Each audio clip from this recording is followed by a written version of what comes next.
À travers les âges et depuis l'invention de l'écriture, de très nombreux auteurs sont apparus et ont marqué leur époque avec des histoires épiques, sentimentales ou encore instructives. Juste avec le mot auteur, des noms nous viennent certainement à l'esprit. Émile Zola, William Shakespeare, Homère, Sun Tzu, Claude François et Madonna. Ok, bon, c'est quoi la définition? D'après le dictionnaire de l'Académie française, un auteur est une personne qui est la cause première qui est à l'origine de quelque chose. C'est très vague quand même là. On n'aurait pas mieux personne qui est à l'origine de quelque chose de nouveau, qui est le créateur, qui l'a conçu, réalisé, initié ou inventé. C'est déjà plus précis, mais toujours pas assez. Et pourtant, l'image de l'auteur est plutôt bien ancrée dans la conscience collective. Un homme, assis devant un bureau dans le noir, à la lumière d'une bougie, entouré de livres, étagères et bibliothèques remplies à ras-bord qui débordent sur le sol. Bien que légèrement dépassés par les progrès technologiques et sociaux, nous allons essayer de nous limiter à cette image de l'auteur, non seulement pour les besoins de ces vidéos, mais aussi pour nous donner une définition claire et simple de qu'est-ce qu'un auteur. Un auteur sera donc une personne à l'origine d'une œuvre littéraire de fiction pouvant être lue et utilisée en tant que telle ou adaptée dans un autre médium. Mais maintenant que nous avons une définition théorique, il nous faudrait encore savoir comment cela fonctionne en pratique. L'épopée de Gilgamesh est une œuvre racontant l'exploit de Gilgamesh, roi d'Uruk, et son compère, Enkidu, notamment de leurs nombreux combats contre les créatures mystiques et autres déités mésopotamiennes. C'est une histoire qui parle de la mort, de l'amitié, de la recherche de l'immortalité et de la condition humaine, tout ça gravé sur des tablettes d'argile à Babylone 2000 ans avant l'ère commune, ce qui en fait l'une des œuvres littéraires les plus anciennes de l'humanité. Et bien que tout cela soit très intéressant, vous allez certainement me demander quel est le rapport avec le sujet actuel. Eh ben, pas grand-chose, vu que nous sommes surtout intéressés par la manière dont elle a été écrite et non l'histoire en tant que telle. Comme la majorité de ces histoires écrites dans l'Antiquité, l'épopée de Gilgamesh a été taillée dans de l'argile ou de la pierre, matériaux chers et difficiles à transporter, ce qui la rend à la fois très onéreux, mais aussi fragile. Les choses ne changent pas beaucoup au Moyen Âge, l'apprentissage de l'écriture est limité au clergé et à la noblesse, et les outils nécessaires sont quant à eux toujours bien trop chers pour le peuple. De ce fait, la quasi-intégralité des œuvres est écrite à la main par des scribes ou des moines dédiés à leur tâche pendant plusieurs mois. Il faudra attendre 1450 et l'invention de l'imprimerie pour voir une véritable révolution dans le milieu.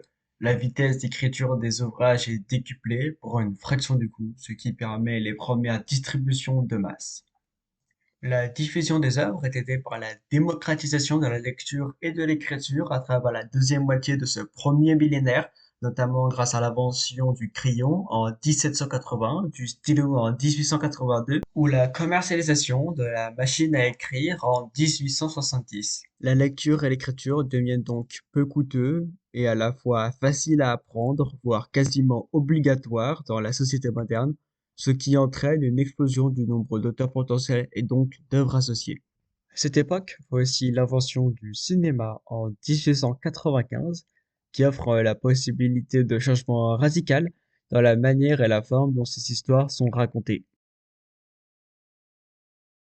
C'est en 1964 que IBM sort son premier modèle d'ordinateur dédié à l'écriture, le IBM MTST, Magnetic Tape Selective Typewriter, qui permet d'écrire, d'enregistrer et de modifier du texte sans jamais avoir à utiliser du papier. Disparus à jamais sont les sombres jours où l'on devrait réécrire toute une page pour inverser deux paragraphes, griffonner chaque erreur et réécrire la correction entre deux lignes.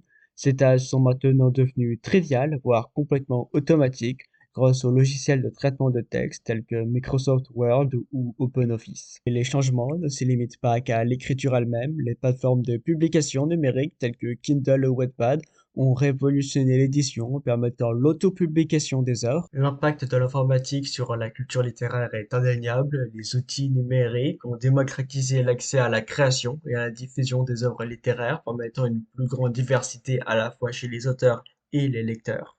Les blogs, les réseaux sociaux et les plateformes de publication en ligne offrent aux auteurs émergents une visibilité qu'ils n'auraient jamais eu auparavant, tout en rajoutant une dimension sociale. Il est maintenant possible de converser avec l'auteur d'un livre, de lui poser des questions, de le remercier ou de lui hurler dessus toute sa haine et son dégoût sur l'abomination démoniaque qu'il a engendrée. De lui expliquer en long, en large, en travers à quel point il est un déchet humain, que lui et sa création devraient être brûlés ou bûchés en public sur le hurlement fanatique des démons et autres torturés du 9e cercle des enfers, qui est une fraude qui ne mérite pas son succès, puis de le bombarder d'insultes dans des paragraphes interminables, parfois plus longs que l'œuvre discutée, avant de s'évanouir dans la nature comme si de rien n'était.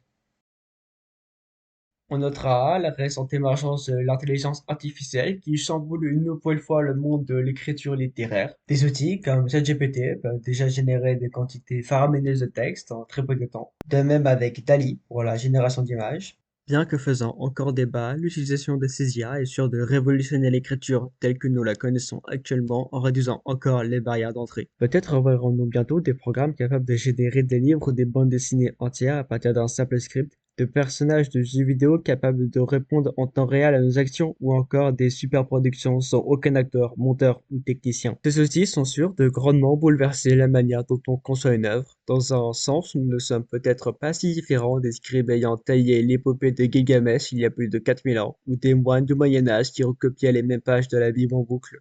L'auteur du futur n'aura sûrement plus besoin de passer la quasi-totalité de son temps à rédiger, éditer, mais seulement à diriger la narration et imposer sa vision, plus proche d'un directeur, et alors peut-être devrons-nous encore changer la définition.